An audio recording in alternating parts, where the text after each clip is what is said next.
Hi everyone, I'm Emmett Thomas. I'm a senior here in college, and I'm a comedian, a sports broadcaster, and this is the ET Perspective, and it's just a podcast that I've been meaning to start for a while now. But I basically wanted to get different messages, different opinions out of mine about different topics because people actually care what I talk about. So I just wanted to start this to kind of just wake people up and just get some conversations going. So today I want to really touch on something that's heavy in the black community, a situation and basically a problem that I feel like we don't deal with enough, and it's sexual assault. And as March is fastly approaching, I feel like it's no better time than to talk about sexual assault, especially considering what just happened recently with R. Kelly being arrested and charged with 10 counts of sexual assault.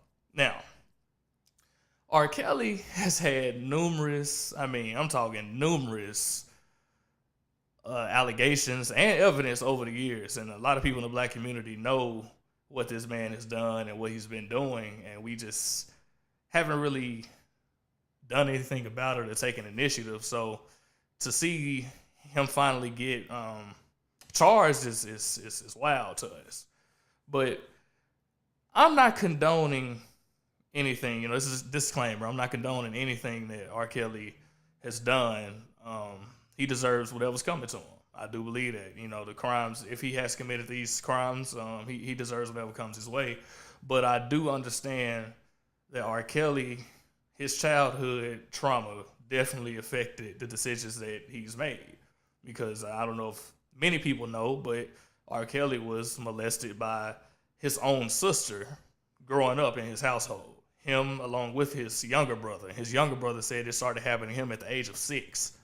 So when you're growing up and you're getting molested and touched on by your sister, that the things and the damage that does to the young mind of a black man is I can only imagine. So my thing with this whole ordeal has always been, hey, we understand what R. Kelly is and what he's been doing and what he's on, and we know that he needs to be sentenced for that. That he's guilty. Like, we understand that that's a problem. But at what point do we get to the root of the issue? Because I feel like the root of the issue has been missed to me, and the root of the issue is how do we protect our youth from these situations? No one ever has that conversation. It's more so, hey, it happens, we sweep it under the rug, we don't even deal with it. Or when it happens to people, we dumb down what they went through because someone else went through it and overcame it. And that's not fair. So what I want to do today on this first episode is just kind of get the conversation going as to the things we could do in our community and in our households and our homes as far as this goes. Like, how do we better protect our youth and our children from people like R. Kelly and from people like his sister? Because if his sister molested him, something 9 times out of 10 happened to her. Like, it is a cycle. This stuff happens because hurt people hurt people. We know that. It's a psychological thing. Hurt people hurt people. So we just want to have that conversation today. That's what this episode is all about. And I'm actually about to bring on my first guest of the season in Dr. Jonetta McSwain, who is an Emmy Award-winning documentarian. She's a best-selling author. She's a motivational speaker. She has a phenomenal story, very impactful woman who empowers women all over the world. I mean, this woman got it going on, and she has overcame so much. If you haven't heard of her, I advise you just look her up. You get on YouTube and you check out her documentary, Rising Above the Scars of Abuse, and even get her books. So she's someone that I really can't wait to get to chime in on this because she's someone who has lived through this kind of stuff, and she has some answers. She has some keys. So I'm gonna go ahead and bring her in real quick so she can talk to us. Dr. McSwain, you there? I am here. Hey, how you doing? I am doing wonderful. Wonderful. I'm so excited. Yeah, you and me both. You and me both. I wanted to first of all, I just want to thank you for coming on. I really appreciate it. especially know you're a busy woman. But let's just get straight into it. First of all, what do you think about this R. Kelly situation that kind of unfolded today? Mhm.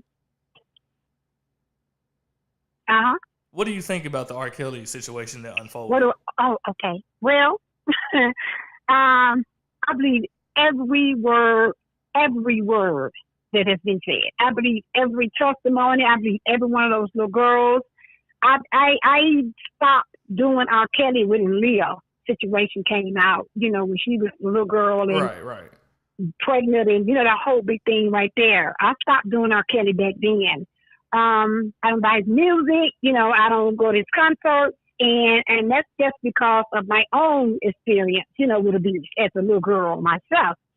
And so, it's a heated conversation, with about R. Kelly, and the girls were fast, and why did the girls do this, and the parents.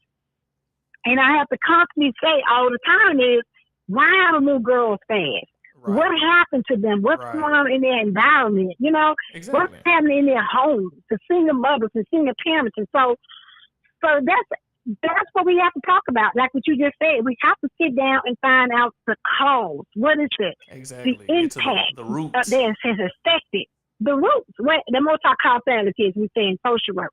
Where does it come from? And so that's my thing. So as a social worker myself, and as a victim and victor of brutal child sexual abuse from 5 to 10, myself by my 3 uncles, my mother's brothers, and just living with that secret. We don't talk about it. You don't. What do you do when you're 5 years old? Exactly. Like you say, his brother and his sister. You know what I mean? So you grow up with that, and you numb out to it until you become an adult, and then guess what happens? You haven't You dealt with that begin pain. the same cycle. Yeah. Right. You haven't dealt with that pain. Yeah. So and it's sad. What got me is it's sad because I mean R. Kelly is someone who could have done so much with the influence he had, the money he had to he could have been an advocate for this kind of thing. He could have been the guy to get it going for men to talk about their abuse, because if black men talked about the sexual abuse and the sexual trauma and them being exposed to it so early in life, I mean it could flip the table over, but no one's talking about it. I absolutely And agree. However, we got to cut you off, but the fact is men, rarely even admit that they've been abused. Exactly. What I'm saying? It's a lot of 6 boys that's been sexually abused before the age of 18. It's a lot of 4 girls. So you don't even hear the men, because you're a man. You Exactly. talk as a little boy. Yep. Don't cry. Yep. Don't be a Don't. punk. Get up. You know what I mean? Right? Yep. But you don't. Who do you talk to it about? So you have to look at that as well. So men do not, disclose sexual abuse. The fear of feeling like they're gonna be gay, they're gonna be bisexual. What people are gonna say about them? They're not a man, and that's the truth. Exactly. And when it's a woman, this is on sister, which is all that's wild. But when a woman sexually abuses a younger boy, I mean, it's not even looked at as abuse in our neighborhoods. It's like almost like a rite of passage. Like, oh, I lost my virginity now. It's cool. Like, no, that's not cool, bro. Like, your innocence is gone because of something that happened to you. So that's another thing. Yeah, absolutely. As well. Absolutely. R. Kelly brother said that Carrie Kelly said that he will have to go outside, and he figured that the same thing was happening to Robert Kelly, and he said he remember one time R. Kelly coming out like, I'm the man. Yeah, right, so right. I'm saying? He was bragging about so it. R. Kelly took it a different way, like I got some on however it was, and right. And so a lot of men, it's made to feel like, well, what's wrong with you? You got a problem? Get some coaching. Exactly. You know what I mean? Exactly. So it's not looked at as an issue. And then, can you imagine men? I think that's all case where a man say he was raped, and I mean, this man was so shamed, and they literally took it like something was wrong with him. Right. I mean, so you're right. Yeah, that's the thing. So, given that, how do we how do we better protect our kids? Like, how do we stop the initial pain and initial hurt from even occurring in the first place? Like, what could we do? Well, one of the things that I learned, okay, because but I know you just said it. You hit on it. Believe it or not, this is really repetitive behavior. It Mm-hmm. really is. All right. It's a long behavior. It really is. And what happens is when my mother was abused, sexually abused by her father, her and her sisters, nobody said anything and it became a secret. And what happens is everybody go on by their life and then they have children. Like, my sister and I. And then so and now the children are the next. And we don't, and so one way that we can deal with this is we have to have a conversation with our children. And, you and I spoke about this the other day. We were talking about, first we need to tell our children the right body parts. Right. And we really do. For an example, I was telling you about, I was at a panel, and a young lady, well, she was my age, she was right at 40, 50, and she was saying that she kept going around saying, my uncle put his knife on me. Knife? There's a knife on me. She said, everybody was like, where a knife at? Going in the kitchen, looking for a knife. And she said, no, that's not a knife, not that knife. Right. It's knife down there. Exactly. And so she was just saying, yeah. So let's start by telling our children what the body parts are and telling our children what it means, what your vagina is, what your penis does, what it's supposed to do, how it's supposed to be. I'm telling you because nobody told me that. And that's true because I mean it paid. I'm gonna be honest. I know for a fact, like my mom, Latricia Thomas, aka OG Trisha, she knows she understood. She had it down pat because when we were coming up, man, we knew exactly what was what. We knew I was there. We knew what was right and wrong, and we understood. Should nobody be touching you down there? And if so, absolutely, I should know right away. What? Absolutely. You know what? I tell people this. I tell parents this, okay? I tell people this and they get shocked. No matter how much you tell your children to come tell you, there is a fear that a predator, okay? A pedophile. All Kelly's a pedophile. Exactly. It doesn't matter how much money you have. It doesn't matter how rich you are. It doesn't matter how talented you are. When you are a pedophile, you are a pedophile. You like little children. Right. That's what a pedophile is. See, you got a sexual predator. A sexual predator is a person or somebody that haunts anybody, like me, you. That's a sexual predator. There's a difference from a sexual predator and a pedophile. Exactly. And so and if you don't do anything about that, then you're going to act on your feelings, and that's what he's done over the years. Just look at over the years. And you understand what I'm saying? So he's a pedophile. And so how do we keep our children? Because what pedophiles do, they groom their victims. Yeah, and sexual predators don't give a damn if they groom you, kill you, shoot you, choke you, because they are a predator. A pedophile wants you to trust them, right? It's like they want you to feel good. Yes. Right. And so now you see the difference. So that's one thing we got to do. Is break down what he break down the different. Yes.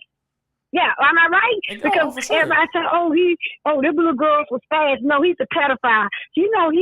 His brother, I heard his brother in jail. Oh my goodness. It pissed me off when he said that. Did you hear when he said R. Kelly would go to the high school, to the school for the bus and wait on little girls? And that's the issue right there. If I'm gonna be honest with you, as black men, like if you call yourself a real man in the black community, and if one of my homies right now in college, I find out he hanging out at the high school trying to pick some girls up, I damn near might punch him in the face. Like, bro, what you doing? What you on, bro? Like, you have to confront. Absolutely. Like, we don't play that. You hanging around some high school? We had you grown. Dude was like, what, 20, 30 at the time. Hanging around high school is ridiculous. So, you're absolutely right. Something is wrong with that. And then, one of the things they were saying is go after everybody. That's why go after the principal of the school. Because they said the principal of the school knew this was happening. Of course, they had to. Knew this was You happening. know, You if a know, so celebrity is outside your school at the bus stop, R. Kelly. I mean, that's yeah. You know, and that's another thing. It's an accountability thing because I do want to make sure everyone knows that earlier when I was saying when I was talking about R. Kelly, I understand what he is, and that's why I say his ass deserves whatever sentence comes to him because one thing about him is he's tactical. He knows exactly what he's doing. He knows how to manipulate absolutely, and get in the heads of these girls because as men we understand. We call it game, spitting game when you talking to a girl, absolutely. all that. So if you get It's been called games if I'm from day one. yeah, so if I'm a grown man and I'm 21 and I can get the attention of a woman who's 23, 24 to feel me, imagine me using that same game on a girl and I'm rich, I'm known, and she's 14, 15. Like, come on now, she don't stand a chance. Look, I am 49 years old, and I'm not only 49, but I look great to be 49. Fine, look fat, all that. You better Let say me tell that. you something. And you know, young boys always come on to me all the time. Hey, let me tell you, because here's the truth, okay? There's the conversation that a 50-year-old woman going to have with a 20-year-old, a 50, what kind of, that's a child. Exactly. He's going to have a child conversation. Exactly. So, what do y'all have to talk about? my thing with R. Kelly is I don't give a damn what nobody says about the girls that's doing this. A grown ass man, okay? Mm-hmm. Okay? I'm talking about grown ass man is not going to be attractive to a little girl. Right. Period. My husband is 225 pounds and 45 years old. He looked me in my face and said, Janetta, ain't no damn man is going to be turned on by a little girl 15. He said it's not going to happen. Not no real man. Not no way. Absolutely. No way. So, and then he knew better. Look, let me tell you something. You and I have the responsibility, do we not, as adults, young adults, you and I, we have the responsibility of our behavior. Of course. Right? Of course. After a certain age, we have that. So he had a responsibility. And, you know what? I'm sorry. I have no empathy for him at all. I have empathy for his victims because some girls are being traumatized. I have empathy for the young girl. He may eat feces and made them be on their floor like dogs. I have empathy for those girls who was virgins and now have herpes for the rest of their life. Exactly. And I fully understand that. And you know why? And I can tell you know why. And I'm just saying because this is me. Because I get up every day. Okay, I go around the world in 9 countries and 25 states. I go to high schools, colleges, universities, shelters, dope houses, trap houses, alleys. And let me tell you something. I hear horrific stories. I hear women who have been abused and hurt and humiliated and traumatized. I hear from the church. I hear from the women in the church. Mm-hmm. So this thing is real, baby. Yeah, it's real. It's real out here. You know what? My sister just called me today. You know my sister who's abused with me, who is HIV, who's been shot 5 times, who's been stabbed, who's been thrown out of cars, who's been homeless, who's been 80 pounds. That's my sister who was abused with me. Who I watched my uncles was 6 years old choke her until she went unconscious. I watched them beat her till her head swelled up and she was 6 years old. You know what I'm saying? I watched them take her and penetrate her and I just beat her down. I watched my sister. I watched her life leave her body at 6 years old. And she's 40, she'll be 50 years old Sunday. She's paranoid, schizophrenic, she's suicidal, and she said, I just can't live, Janelle. So I know the effects and the impact of child abuse, sexual violence to young women. And you know what? Her birthday is Sunday. And so I said, well, I'm gonna come home and share your birthday with you because she was feeling down and out. And, you know, she said, I don't feel well. So she called me tonight on my way home, you know, for me and you to touch up. And she said, I got bad news. And I was like, oh, God, you know, what else could happen to her, right?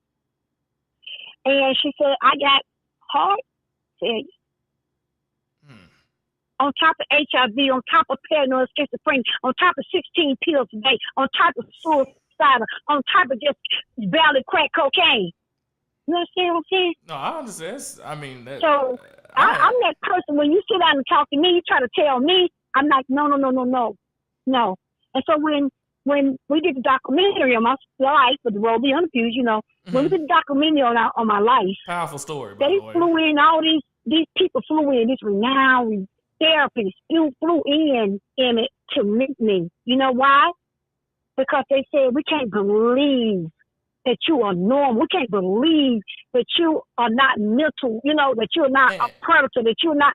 They couldn't believe it. And I have to agree with them. I mean, I'm gonna be honest with you. I'm not a person who can relate myself to being abused, but I know men in the hood around, grew up in Memphis who went through that from men, women, etc. And they resorted to all kind of stuff. I mean, they strung out on drugs, or they joined the gang, shooting, killing. Like, you're right. To overcome, especially as a woman.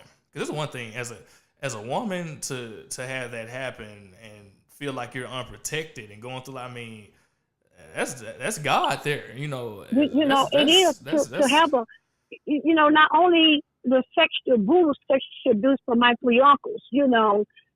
Leaving me outside every morning in the winter, with no clothes on because I'm peeing the bed. Until I came down with pneumonia and I almost died. And I still couldn't tell you about it.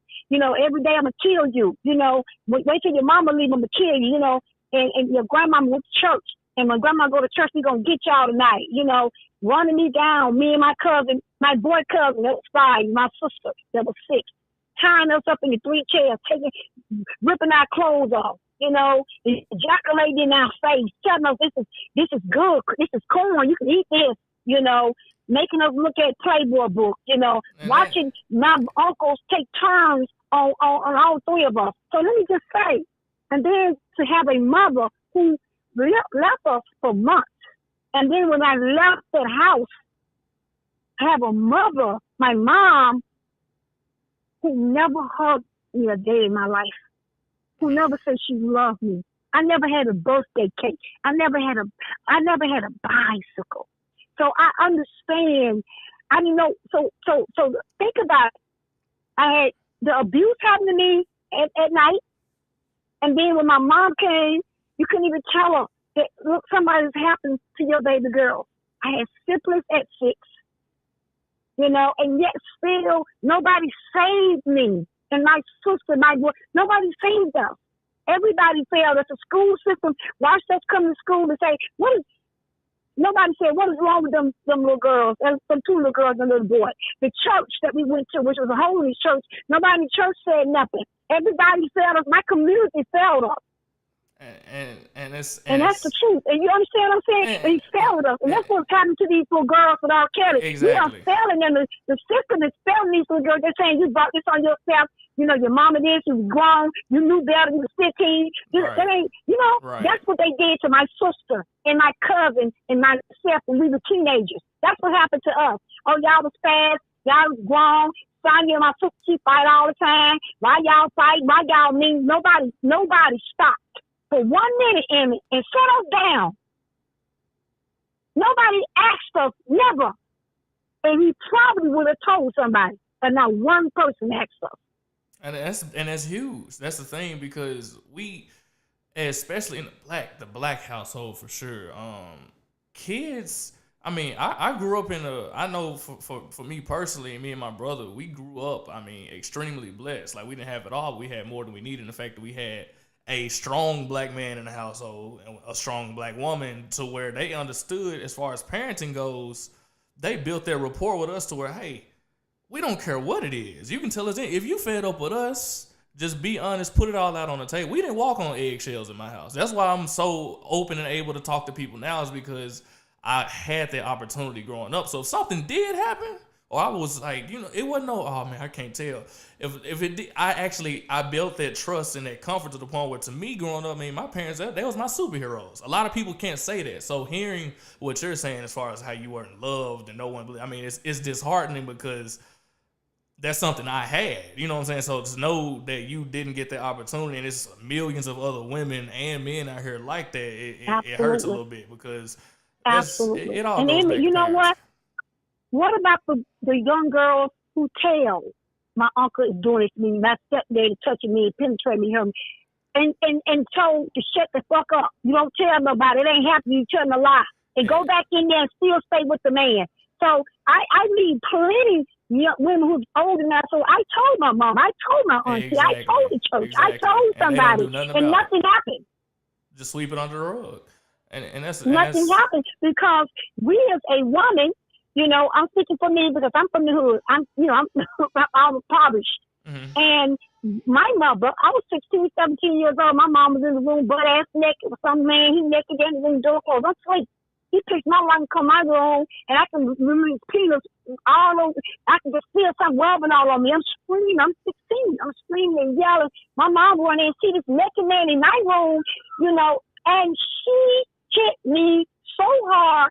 I never forget, I had on panties, bra, whatever, and she put me out and took that man back in the room with her. And I can't even. I mean, that shit make me mad. So even during my teenage years, and she still failed me. I mean, and it's really not even sad. Like, that kind of shit pissed you off. Like, it got me. I'm on the couch, man. I'm like, you see, it's one thing to just not believe, and which is pathetic in itself. A child ain't gonna make nothing like that up, first of all, or a teenager. Second of all, for you to see it, know the evidence, know what's going on, and decide to ignore it and then punish the child, which a lot of black folks do.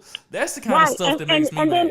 And then you got to ignore it. Listen to me. Then you can't talk about it. You understand? Because because let me tell you what I hear a lot. A lot of my people, a lot of my clients will say, well, it's Uncle, Bobo, Uncle Peanut, oh, that's just your uncle. And now you got to go to family reunion. And guess what happens? Now you got kids.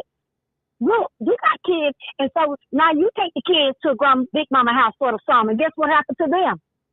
Same the thing. Cycle continues. It don't stop nowhere. So at some point, but it has to. And the conversation has to come up in the family. Look, he touched me. He raped me. He penetrated me. I don't give a damn who doesn't like it. My auntie didn't speak to me for 10 years when I wrote the book and did the documentary. Pathetic. My mom's sister. How dare you talk about my brother? I mean, truth is truth. And he didn't speak to me and dropped dead. She dropped dead with the same secret. Whatever happened to her in the same house, she dropped dead. My mother said she'd rather die than talk about it.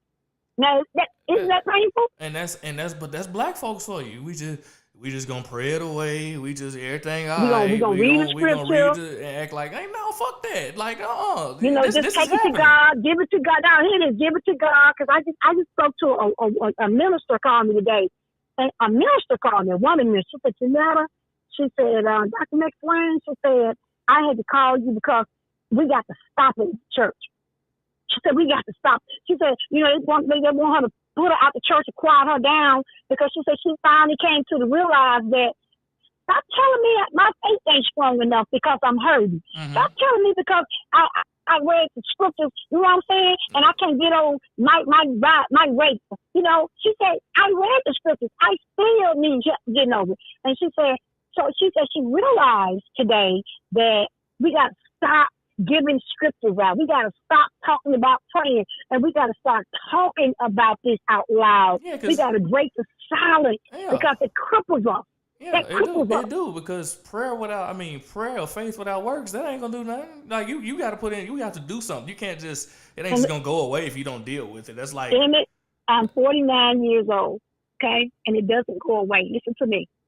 It doesn't go away. It gets better. You become to live. You become I've been grateful to get 3 degrees in 10 years, to be the first doctor in my family. My 2 sons to be first to go to graduate. My oldest son, 29, has 2 degrees in the master, 2 degrees.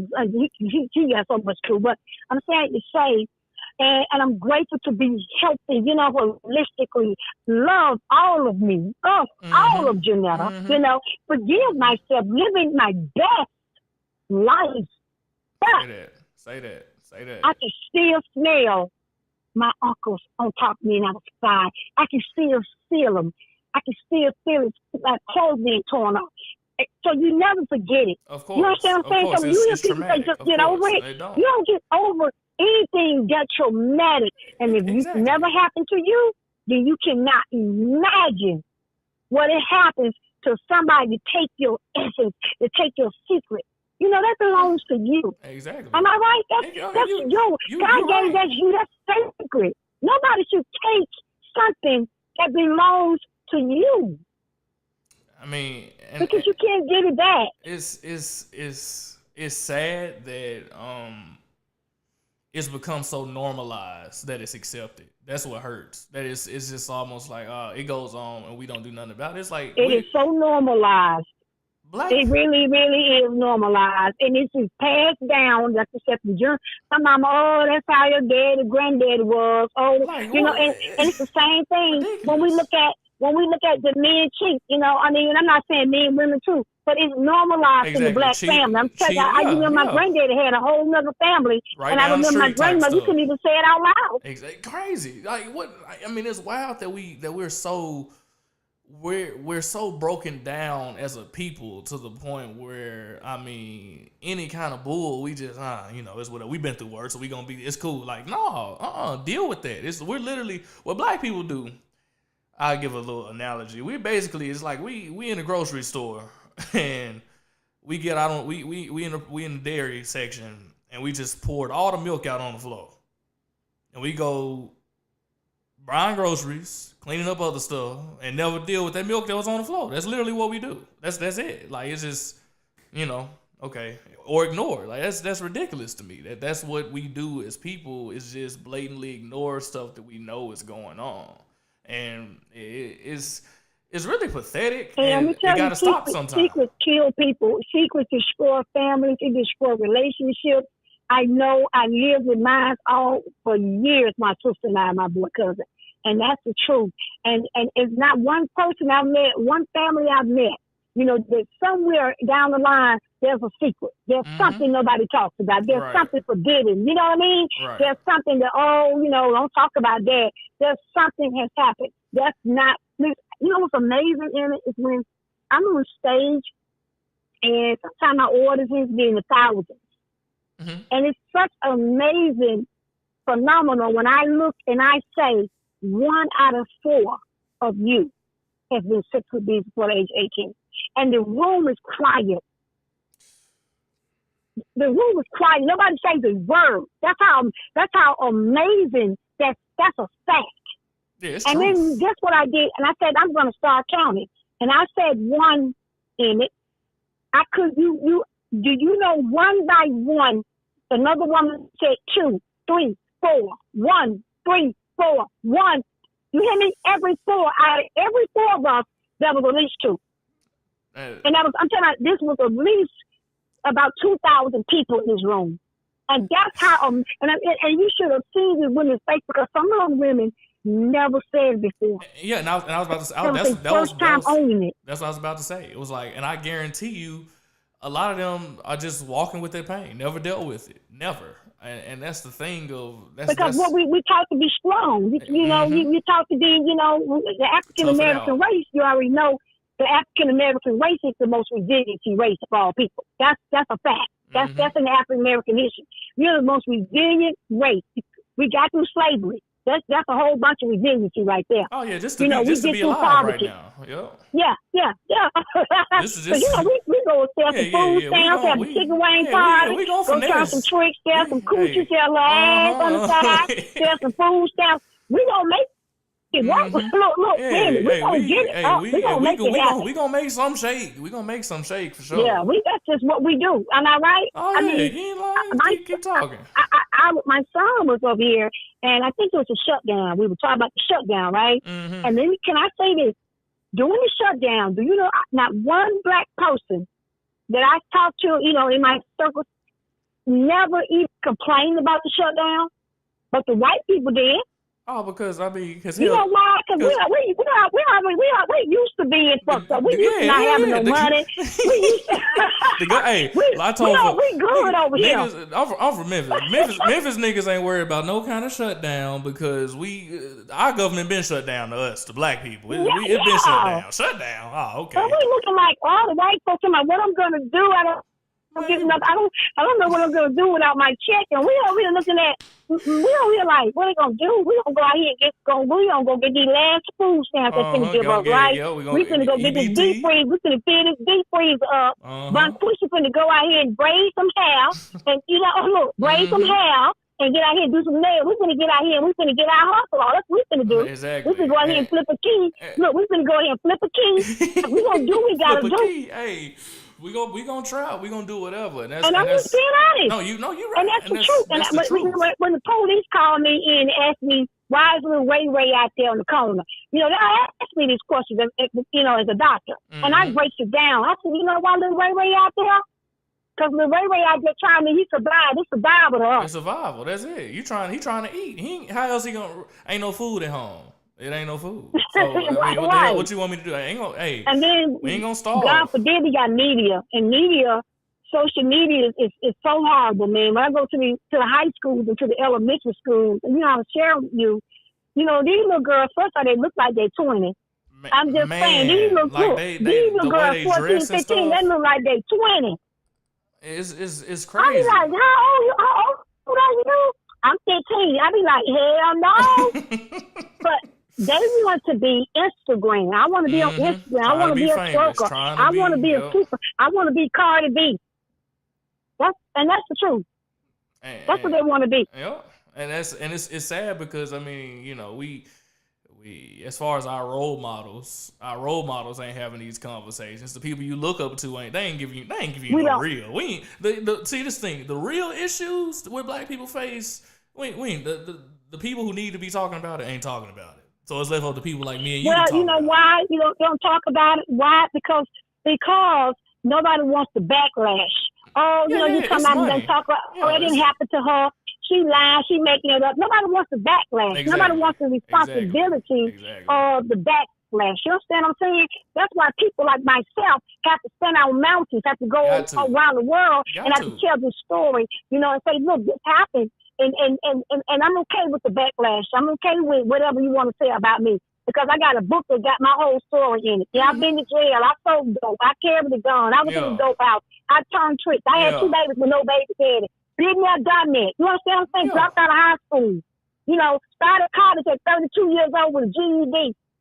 But reading on the 8th grade level. And I'm the first PhD doctor in my family. Graduated with a 3.9.9.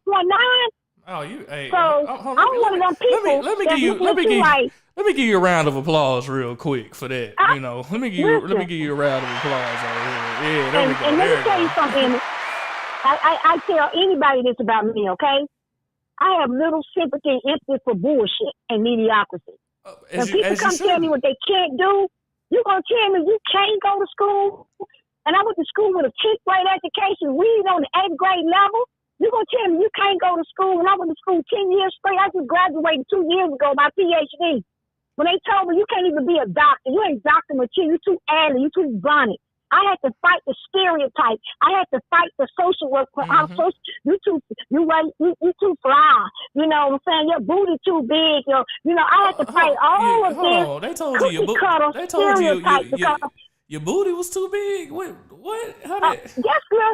It just, you know why? Because this is how you're supposed to look. You you're talking about the corporate America thing. You got a black girl who got right. So when you got a black woman, okay, like myself, who moved here at 17 years ago next month, okay, with $10 and 2 little boys in the truck. So you're talking to a woman who came here at 32 years old, who found herself, who loved herself, who forgave herself, who started her life over at 33 from scratch. And so when you see her walking, then you got a problem with her confidence. Mm-hmm. You got a problem with her haughtiness. Because you weren't supposed to make it. You have a problem with that because you have no idea. You have no idea her journey. You have no idea that she had to hug herself for 10 years in the mirror every morning and tell herself she's pretty. She had to get her teeth done over because my teeth came out because of the trauma. So you have no idea when you see me coming with my bling on, with my dress fitting, you know, because all my life I've been told your butt too big, you're too, you know, go in the back room because all the men want you. All my life I've been told something was wrong with me.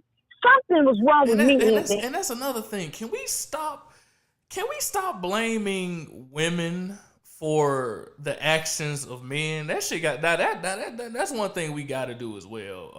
Yeah, and it be true. I'm so grateful that you said that. Like And I was that girl who was, I'm just saying to you. So you were right. And so now when you show up, when you wake up one day and you show up, I'm talking about you really show up in life, like me, in the world, they ain't ready for that. They don't want to see that. Because here comes this woman who has evolved into her own Wonder Woman. You understand me? Who has came to a butterfly, who has got her own wings, who has taught her own self-love. So now you're looking at a woman who has conquered what the world said she couldn't. When I went to Harvard, I applied for Harvard University. When I applied for Harvard, people laughed at me. They laughed at me. This bitch crazy. She can't go to Harvard. This bitch come from the street. Yeah, she going to Harvard? That's niggas for you right there. That's how they talk. That's niggas for you. They just hate. They don't never positive. Never positive. That's why I tell my story. You know why? I said, God, use me as a vessel. Let these young girls see a black woman who dropped out of high school, who went to jail for third-degree robbery, who had a family, who got a pardon on her own. It took me 7 years to get my own pardon. That the fucking the criminal system told me I was doomed. I was 26 years old in jail for third-degree robbery. You understand me? They told me I was done. You'll never get a job. You never have anything. So I get it. I'm telling you, I get it. But when I go out here and people say, who she thinks she is, I break their ass down. Hold up. You know who you hold are. Up. You know who you are. Hold up. You know who you are. And we... And that's what I'm about. I'm about this happened to you, like me and you talking right now. This happened to you. How we gonna love ourselves, right? How do life go on? How do I live? That's what people ask me. Dr. Mason, how did you live? How do you blossom the way you blossom? How do I stop worrying? I said, you know what I say all the time? You gotta start by acknowledging. You gotta own your truth. You gotta own it. You gotta say, look, I was abused, I was raped, I was hurt. You gotta own it. Once you own it, then you take the power away from it. And once you own it, and once you start dealing with it, talking about it, once you start letting shame go, and then you begin to breathe, exhale. I tell you, and then when you look in the mirror, when I first moved here at 32, I didn't know how to love myself because my mother never told me she loved me. Man, and I didn't know how to love anybody. That's heavy. And so I got a mirror right now in my corner of my house. When I moved here, I got a mirror. And every day when I get out the shower, butt ass naked, okay, I would look in the mirror and dry off, okay, and I would say, I love me. And I would close my eyes and hug myself. And I've done that for 17 years I've been in this house. Yes, you understand? That's because what I had to learn was that nobody is responsible for my happiness but me. And I'd be damned if my mom and my 3 uncles is going to kill me and take my life from me. Exactly. But everybody ain't me. So that's what I do. I come out here and I can't, hey girl, come here, let me give you a hug. Take yourself out. Buy your, that self-love is priceless. You know that? Say that again. Self-love is priceless. Ladies watching this, please, remember that. Stamp it. Self-love is priceless. If you don't love you, who else will? Remember that. But, so how we going to, you ask a question, what we going to do about this is teach them parents self-love. Go out there and teach Vanquisha mama how to love her because she cannot love Vanquisha if she doesn't love herself. You understand what I'm saying? My mother could not simply love my sister and I because my mother couldn't love herself. So just what happens when you don't love yourself, then you'll do anything. You have no boundaries. You have no values. So a man come in here and go in the room and go in my baby girl room, and I don't say nothing because I want this man so bad because I can't love myself. Then that's where we start. How do we teach our black women and our black men like yourself? How do we teach that self-love? Because when you truly love yourself, you won't put up with shit. At all. You won't tolerate. I know what I'm talking about. You're right. I see it because this thing, I've seen it. I was raised by a woman who didn't take no shit. So it's like to know that that's a thing and to know because she knows who she is and she raised us to know who we are. So to see how this parenting thing affects parenting and things like that affects people so negatively is just it's a thing of it all goes back to parenting. That's what it sounds like to me. Just saying, at the end of the day, this goes back to parenting. If the head is not right, if the head ain't the right, responsibility of the parent, and you know what? And I love when you said earlier, you're a friend or you're on campus. mm-hmm. I do adjunct professor at Clarksville University for social work. I do adjunct every few 2 or 3 times when they call me and they need me. Right. And I see a lot of stuff that's going on campus. And I told them, hey, baby, put your dress down. Mm-hmm. You go put some clothes on, your ass hanging out. That ain't cute. It ain't. You out here in the corner, why you ain't in class? Right. You know what I'm saying? You come to class and stay out here in the corner. And so we have to also talk about this on campus. Because I promise you, I got a phone call from a student of mine who said, I was sexually assaulted on campus. Yeah, and then I get an email last night. I get a Facebook request last night from a young lady who said, Dr. Max Wayne, do you come to school? Because we gotta have this conversation on campus. Oh, that's true, and I'm glad you brought that up because everyone doesn't know this yet, but you will be on this campus in March 28th, and I look forward to that for continuing kind of letting you loose on the campus and bringing this stuff to the forefront because this is something that needs to be talked about. Sexual assault month is coming up. And it's just love, it's just hugging. Like when you was talking, when I come to the campus, what I love about coming on the campus is because what so many people will say to me, they'll read my book or they'll watch my documentary, but when they see me, they'll say, I just want to touch you. I just want to come meet you. Mm-hmm. And so it's all about giving that love, being on campus, letting you, looking like me. See, I look like some girls up there. I look like you. We the same color. We look alike. And so what's amazing about what I do is people say, she looks like me. She loud. And I'm, hey, no, ask your mama. Nobody's more ratchet than me. When me and your mama get together, they call that's ratchet city. We went to when me and your mama hang out, we act a fool. I already know. And so your mom is my girl, but nobody's more ratchet than me. There's nothing bougie about me. There's what I'm saying. There's nothing like I tell people like this. I can say this to the listeners. I my PhD is not. It's not for us. Mm-hmm. You know what I'm saying? That's for the doors that you need to use it for to get on the side. Yeah, you know what I'm saying? I know, but my loyalty is to the street, baby. Got to. My loyalty is to the street because that's where I'm from. That's where we all from. We all a product of that. That's my loyalty right there. And I tell people all the time, look, don't get it twisted now.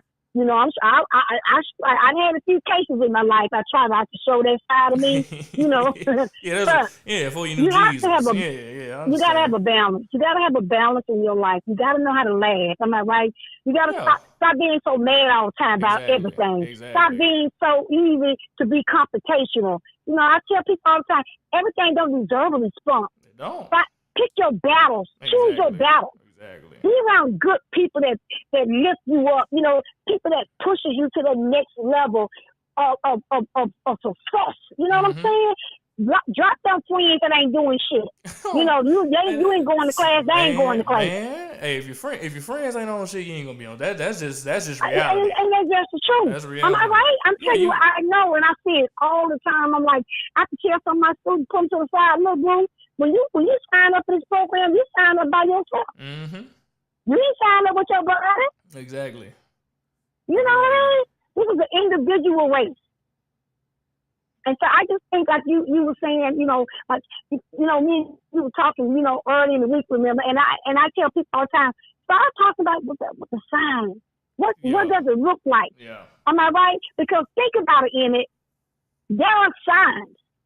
There are. Our challenge just started this. There are signs. He was at the damn high school bus stop. Nobody was like, hey, bro, what you doing? Like, you know what I'm saying? Right. Like, that ain't even a sign. That's a red flag. Like I said, Yeah, it is a red flag. And so when we start talking about our children, you see, Lily, Lily is upset, or he in his room, or he's withdrawn, he's acting out at school, he's going to sleep, he's peeing. Something is wrong. Have a conversation. And so you have to start going and looking at the signs. Look, what's wrong? Talk to me, because I promise you. And then get your ass up. If you know you got a man or you got a woman, those soon sometime during the night they got to bed. You get your ass up and go see where they at. Exactly. And that's exactly what happened. I had a young lady in my forward group, and she said to me that her husband was abused by his daddy of sexual abuse. Mm-hmm. And she said, he would start getting up out the bed. She'd turn over, go get stuff, and he'll get up out the, and just what she said she did. Something said, get up and go. So she said he got up and she got up. She said he went in the room to check on their daughter, so he was on top of her. Oh yeah. Top of the little girl. You see that poor major?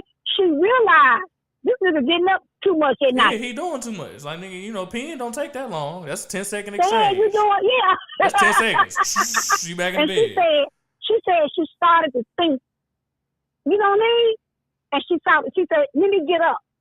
And because I hear so many women tell me, well, my mama boyfriend would get up and come in my room and get on top of me like, where your mama was? Right. You know what I'm saying? He's doing this all the time. She got to know he's getting up doing something.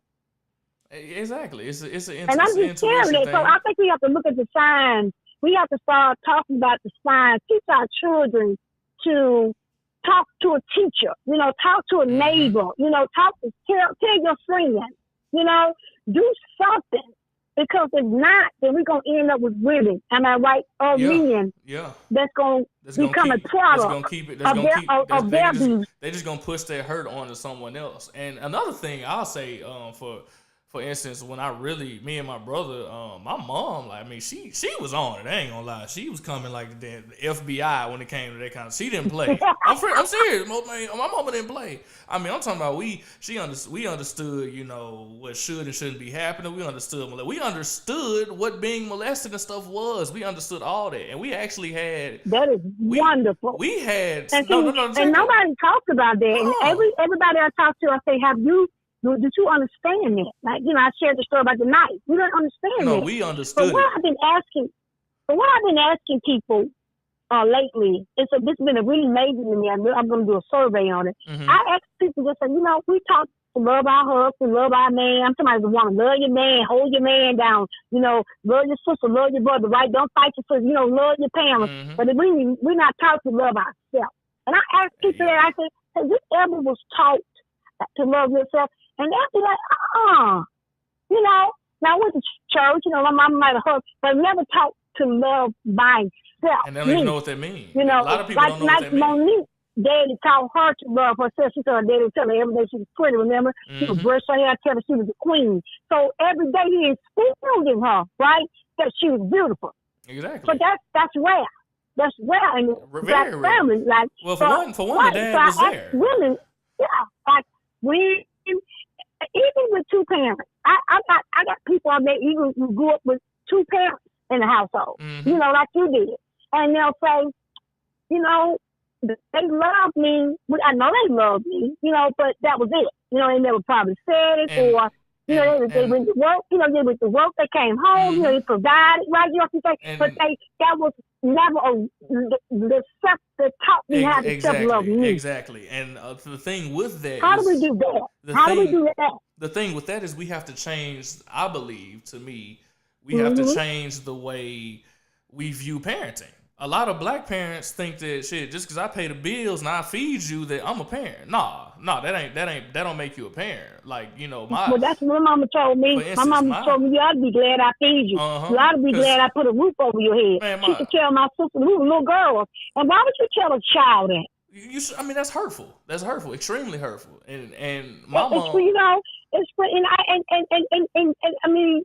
I said, when you read the book or you watch the documentary, I guess for me, because a lot of people ask me like, how's your mama? Oh, You know, I I have, told you, you know, the I biggest did. Oh, question I is did how's watch your it. sister? I did watch the documentary, and You know, people ask me all it's the time tough. like, how did you forgive your mama? Like, how did you forgive? I get that. That's a big question I get. Like, how did you forgive your mama? Like, she's a monster. And that's a valid And you know, question. my It's a answer to valid that is, question. Well, yes, my answer to that is, it's a road under construction. that's real. That's real. Cause And people, I've got people say, "Oh no, you're supposed to forgive her." It's a road man, that's real. under That construction, is real because and that's the truth. that's real. And I'm telling you. And people are, "Oh, Janetta," and people have booed me for saying that. Like, but that's your mom. You going to? It's a road under construction. That's because I tell people this is my story. This is my life. This is my mother. My mother was so abusive to my at 12 years old, 12, 13 years old. My mom told me and my sister, "Do the best way you can." You know, I was 13 for silly panties because I only had one pair of panties. You know, when school started, she would take us to Goodwill and tell us when the girl would get her fence and get the clothes off the ground. So what? And the ditch and hoe and I kill you and put my hand in the commode and told me I should have killed you. You left me in the bushes for 3 days. It's a road, and we have a relationship, me and my mother. In fact, I talked to her today. You know, I mean, and we just got good, healthy boundaries. Because guess what? As an adult, right, you are not abusing at all. At all. And it's beautiful. It's beautiful that I love you enough to love. I love me enough to not allow you to abuse me, and I love you enough to respect you enough to hang the phone up. Exactly, and that's beautiful. You know it's beautiful that you even have the maturity and that in your soul to do. Because I know me. If I'm in your shoes, you cut off, mama. I don't care. Just because I just know me. I just know me. I just pray for her soul. Exactly, and I respect that. You know, I respect that. Because she got 3 strokes and she just broke down. Everything wrong with her. Mm-hmm. And I pray that when she meet her maker, that she'll be able to, to do right. That she'll be able to look at her 2 children and say she's sorry. That she'll be able to look at my sister now and say she's sorry. That she'll be able to own, take some responsibility of what my sister at in her life. Right. I pray for her soul. You know why? Because she's a broken woman. Exactly. And I'm so grateful. I'm just grateful that God chose me. Like your mom told me, because he could trust me with pain out of all of us. He chose me to do this. That's real. And I'm so grateful for that. And you know what? I'm so busy saving lives, empowering women, and loving Janetta until I don't even have the energy. You know, the energy to even deal with hate and anger and mad and she did this. I don't even have that energy because you understand, because I can't do what God wants me to do if I'm mad and I'm angry and I'm bitter. You understand me? See, I can't do what I need to do. So you know what I do? Hey girl, how you doing? You know, I'm coming home, I come by and see you, I give her a hug and I keep it moving. Keep it pushing. That's what I do. And that's real. So with everything that by the way, this conversation, man. I mean, this flew by. We already 58 minutes. We've been flying, just rolling, talking. Oh my goodness! I told you we're gonna have a good conversation. Right. It's flew naturally. I'm just looking forward to coming in March. Coming next month. Coming in March. You know, we can do this thing live. Oh yeah, for sure. Coming to the campus. Yeah, this is just the beginning. But I definitely appreciate it. We winding down, but I ain't gonna wrap it up just yet. So as far as the big question, as far as how we just refresh for everyone, just how we protect our youth from this stuff is, first of all, be open and honest with your kids. Let them know what it is and what it ain't. Don't sugarcoat it. Quit, because they need to know. Now you can relay it in a way that their young mind can understand without getting too vulgar or crazy, but they should definitely know what's going on. Now, another tip that I meant to throw out there is, for my mom, like I said, she was on it. She wasn't playing because she's a nurse. As a nurse, she see a lot.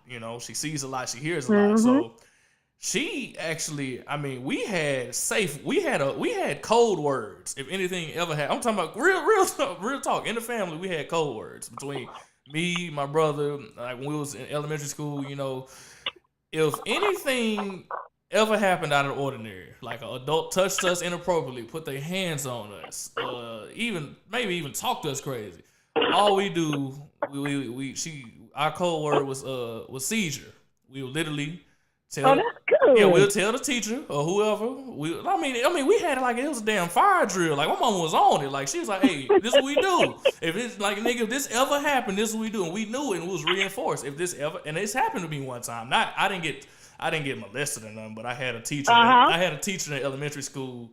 She thought I threw a paper at her, tripped her or something, and she smacked me like she was my mama. I wanted to hit her ass back, but she smacked me like she was my mama.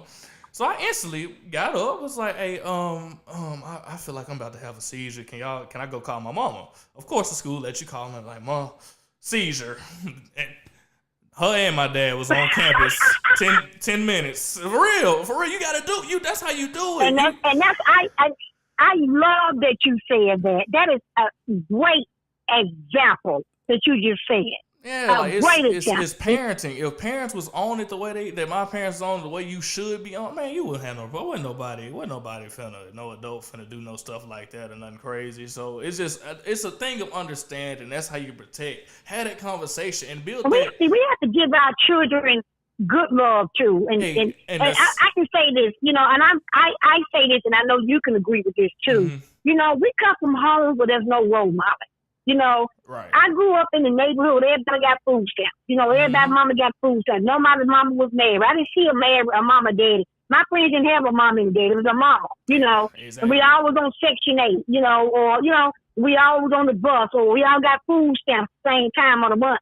So I didn't never get a chance to see a healthy relationship from a man or a woman. Mm-hmm. Good parenting. I never experienced any of that. That's what I'm saying. So, we have to start bringing that back too. And then, on the other hand, it starts there. On the other hand, you got parents that stay married. I got friends that mom and daddy would stay married, but they hated each other. They fought. They seen their mom and daddy, daddy kicked mama ass. Yep. Mama got a black eye, bleed, ribs broken. So you do got that. Is, on the other hand, they stayed together, but it was more traumatic, living at the house with the parents. The daddy cheating, the daddy got another woman out, all kind of stuff was going on.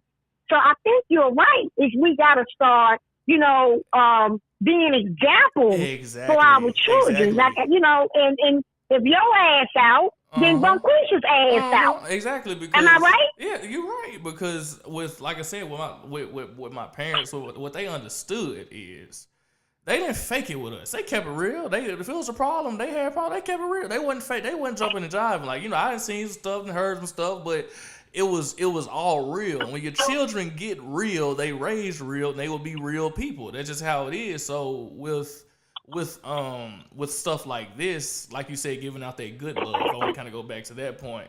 It'll be times where, man, I think one day it hit me when I was little. My dad, he was explaining to me, because he got to work, working hard hours, and he got up about 3:00 in the morning every day. I'm like, man, Dad, how you do it? Like, you don't miss a beat. And he don't even set an alarm clock. You getting up like clockwork. Like, do you know what that does for? My dad I've never seen that man use an alarm in my 21 years of life. He just gets up. He's a nice person. So my thing is, a black man, what do you think they did for me as a young man coming up, seeing this big, strong black man every day getting up, going to work? Just something like that. Just getting up. Absolutely. And it makes a difference. And then him telling me, when I'm like, how you do it? This man looked me in my eyes and told me, man, it ain't about me. It ain't about me. That's how I do it. Because I'm not this for y'all. He told me, he said, son, one thing him and my mom always told me, y'all didn't ask to be here.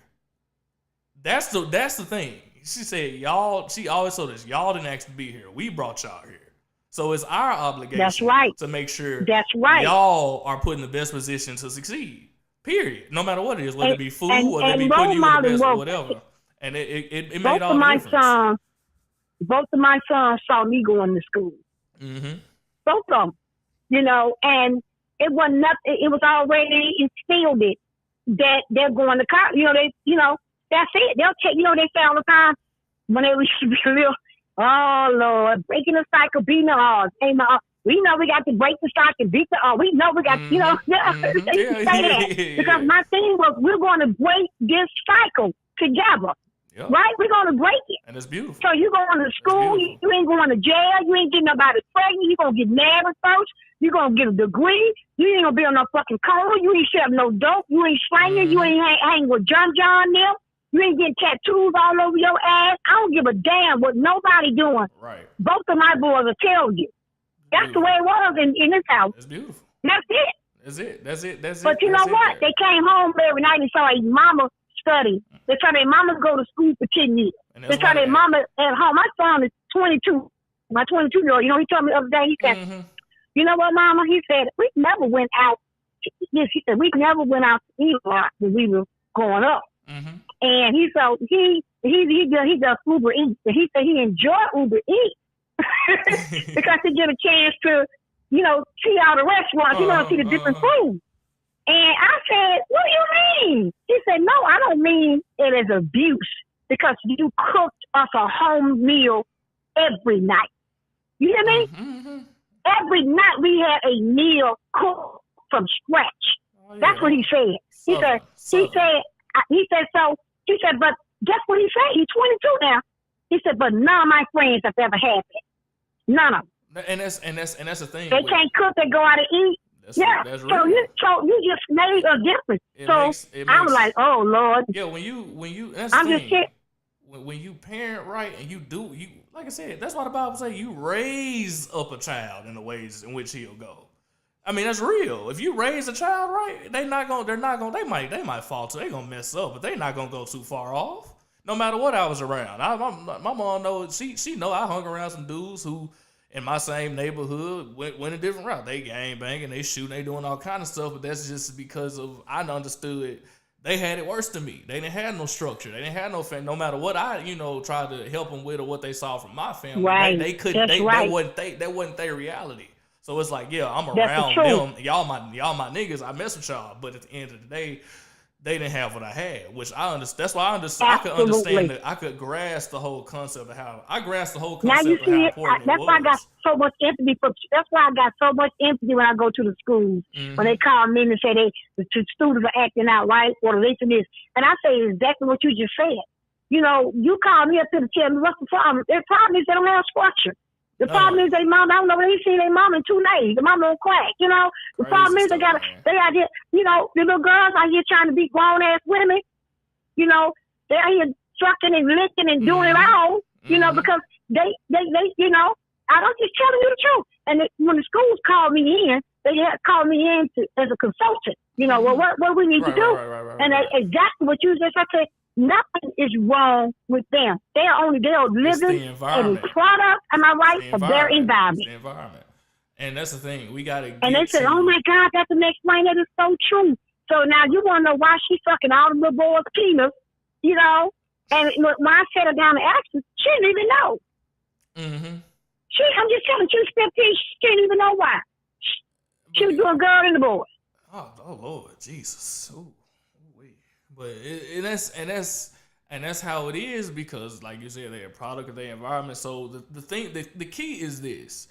Sounds like to me is parenting and fixing the culture and the environment that we've just ignored for so long. So my last question for you would be, how do the people? What's the best way I'll say? Because you answered the other 2 questions I was going to ask without me even asking them. Great, I appreciate that. But how do people who weren't sexually assaulted, who don't really know anyone that was and don't really understand, how do those people contribute to helping, I guess, cleanse this environment we're in? There's this sick kind of, listening. How does like that? You're doing. Listen. Listen to me. Listen to your classmates. Listen to your homeboy. You listen. And let me tell you something that starts the conversation. Start a conversation. Because if you see someone that you like and you know that they're dealing with traumatic traumas or, they acting out, it's sometimes just have that conversation. Exactly. If you really want to help somebody, just listen. That's promise real. You, listen. That's real. Because, most people who start talking about their abuse don't start talking about their abuse till they in the adults. And that's the truth. But if you hear them say, I do this because, or somebody just sleep with their dad on their legs, I don't know why, sit down and listen. Mm-hmm. And that's the truth. I'm telling you. If you want to, pay attention. Am I right? Pay attention, like I just said earlier. You see it. I see it. Look at the little boys around. Look at the little, go to church. Look at the little church. Little church go in the back of the church and everything happened to them. Right. So in the you church, said a good question. And have some empathy. Stop being, that ain't happened to you, and how did that happen, and why you ain't tell nobody, and you brought this on yourself, your G. Listen to them. Help them get some help. Go to Google. There's resources everywhere. Mm-hmm. Call me. Hey, go talk to Beth McSwain. She does. The people call me from all over the world. Because somebody told somebody about me. That's phenomenal. You know what I'm saying? So you say, hey, call Dr. Max. Am I right? Go and talk to Dr. Max Wayne. When I come March 28th, which I can't. I'm there to talk to you women. I'm there to talk to you. You're going to shut it down. That's why I'm right. We got to talk. We got to get the shit. And get to the, guess what? Give resources. Mm-hmm. You know what? Offer them. So, hey.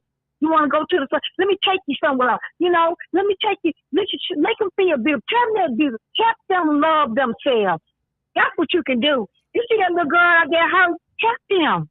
Because it ain't you. Help them. Start by giving them a resource. Start by telling them something nice. You know what I do every day? This is the truth. Every day. People say, hey, how you doing? My motto, I said, how you doing? Hey, I said, oh, I'm doing fine, because when you look good, you feel good. When you feel good, you look good. And every time I say that, people say, you're right. But let me just say this. I make it my business just every day when I go to Walmart or Walmart. Just, your mama tell you. I said, hey, girl, I tell her straight, hey, girl, you look so pretty today. Ooh, look at you, girl. Let me see what you working with. Drop it like it's hot. Yeah, girl. And guess what? They face light up. Uh-huh. Because guess what you've done? Confidence. You've empowered with them. You know what I'm saying? You're empowered with them, and you're giving them an opportunity. You're giving them permission. That's what you do. So you got now. So what? The answer to that? Give them permission to share. Give them permission. Because guess what I learned about the little girls that I go to the schools and see? They can't wait to get me by themselves. Mm-hmm. They want to talk. They want to tell somebody. Because they really do. They want to. They just want someone. But guess what I do? I give them permission. Uh-huh. So I hope that answers your question. That's perfect. That's a perfect answer. I appreciate it. Give them permission. Give women permission to speak. And we need men like you. Oh my God. Oh, yeah, we need black men to protect our black women. Oh, yeah, We're the only race that's not protected. Nobody gives a damn about the black girls. Nobody cares about the black girls. So when the white girls, it's a different story. Oh yeah, it's no doubt. So we need our men to protect us. Yeah, you're right. I'm glad you said that, because there's no doubt in my mind. R. Kelly ass would have been under the jail had all these victims been white. Period. There would have been some damn white girls over there handcuffed and locked up in a damn room somewhere. He would have had the electric chair. They'd have came and got his death. They'd have took his ass out, but because it was black people who gave a damn, who cares? And and I'm so grateful for you, my brother as well, to do what you're doing, because we don't see men that care. We don't see men that genuinely respect us. I'm just telling you the truth. Yeah, and you don't see that anymore. I'm just being honest. I'm older, but we don't see that anymore. I believe. And it's okay for a man to call you boo and holler at you, let me get with you, boo, and it's cute. It ain't nothing cute, about that. And so I appreciate you, Emmett, for standing up, being the gentleman that you are, being the black man to keep your black sisters holding us down, speaking up for us, helping us become the queens that God wants us to be. See, we need y'all to help us become the queens. But see, this is the thing, though. I need you to promise me that. Let me tell you what my husband do. My husband, 15 years of marriage. Mm-hmm. My husband hold me to the highest accountability of being a woman. My husband do. He'll be like, you don't supposed to be doing that, don't you? Don't you go out there? No. We need our men to take hold us to the accountability to be the beautiful sisters that we are. We need that. Exactly, because for one, that's how I was, and I appreciate you for saying, you know, the kind words and all, but that's just because I was. Oh, you're so sweet. That's because I was You're raised. just so sweet as pie. I was raised. I appreciate you being open, and I know, and you know what I love about you, and I hope that, you know, on down the road when you get married, your babies, you know, listen to, you know, us. When we tell you something happened to us, you know, we telling you because we love you or we trust you, you know, not to throw it back in our face, you know, Exactly. you know what I'm saying? Exactly. And I've heard a lot of when, you know, I talked to my boyfriend and he threw it in my face, you know, because you got to think, a lot of men, you know, it's hard to tell a man, you know, of your abuse, you know? Of course. Because now a man feels like either he's going to say, I'm sorry that happened to you, am I right? Mm-hmm. Or, you know, you see what I'm saying? Exactly. So for the woman, think about us. Exactly. For the woman, it's hard both ways. Exactly. And so when we just want to get a man that can understand that and that can love us through that, that's priceless in it. That is priceless. Right. And that's what we need. Yeah, and that's the thing. And I don't care what any of my homeboys, anybody tell you, like as black men, if we don't take care of our women, speak about certain things, I mean, because it starts with us. If you can destroy the black man, you can get everything else to crumble, and that's what's been done. So it's like, as black men, the ones who was raised right, who can do some stuff, we got an obligation to do stuff like this, have these conversations, protect our women, treat them like we do. I know we got to wrap this conversation up, so I'm so happy to have this conversation. And when I come to campus, I bring the books. You can give my information out, my email out. You can give they want a book, they can get a book, or I ship it to them, or whatever it is. You can watch a documentary on YouTube. So anything, you know, just give out whatever you need to give out. And I can't wait till March 28th. Yeah, March the 28th, everybody, y'all mark your calendars. Jonetta McSwain will be here on campus at Austin P. But I also want, I just want to thank you for your time today, coming on the show, having a phenomenal conversation. It went, it's always fun talking to you. You know how we do, but it was real cool. But we had a real conversation. A lot of times, by me being a doctor, I can't. Everybody know me as being raw. So I've got the reputation of being really raw. So, but it ain't every day that you can have a good conversation where you can be real, and say the words that we said, because that's who we are. That's who we are. That's it. Like I said in my comedy show, all black people, we bilingual. We speak Ebonics and we speak corporate America. Now, when I'm commentating, you get the Emmett Thomas, the guy who really, that's what you get. But when you on this show, I can just hear you now. When you on this show, you get the, I'm gonna be me. But you know how we gotta mix it up. We gonna say whatever needs to be said. Yeah, well, you on this because what happens is, what you can't rapport. You can't build a rapport. Mm-hmm. With our community if you can't be the real. Exactly. See, nobody cares. Exactly. You know what I'm saying? So you don't build a rapport. Yeah. And this is not about everybody. This is about us, right? Us. We already got what's in the car before I hang up. We're going to talk about this at another show. Oh, yeah, but we got to talk about this Empire guy. We're going to talk about him next. Yeah. I got you. But we got to talk about that because I'm real disappointed with him. Yeah, Jesse dropped the ball. Yeah, he just set us back 100 years. Damn it, Jesse. He just set us back. He did some foul shit, and I'm real upset. I'm done with him. Yeah. Because why would you? I know we got to go, but we're going to talk about this because what I want to say is, I'm going to say this, and this is back to what we're talking about tonight. Do you understand what he done? It's going to make people question it. Right. Yes. Now we're going back to we not believe all over again. Right. We just took 100 steps back. And that's what I'm happy about that. Because the gays, they go out there and get killed, and you don't have to let wild kill and stuff. And now guess what happened? Now you crying wolf. Nobody's going to believe you. Mm-hmm. And then you went out there and said the white man done it. You done the same thing the white man. been doing our thing. Forever. You know what I'm saying? So that's why they make you better. It's horrible. You know they fired him, right? Oh yeah, of course they did. And he finna. And but they said they weren't gonna fire him. Man, hell, then you can't fall. But anyway, I just had to say that. Oh no, so no, it's no I rush. took up for him. I believed him, but I'm disappointed, right? Mm-hmm. Because, and you know, we're already dealing with so much racism. Am I right? And prejudice. Oh yeah, right? It's prevalent now. And now you just went out there and did some more dumb shit to even make things worse for us. You know, and now we sitting back looking at you real side-eyed. Like, you know what I mean? Like, why you, and I just want to hear, now, you know, his reasoning for doing it. What made him, you think it was attention?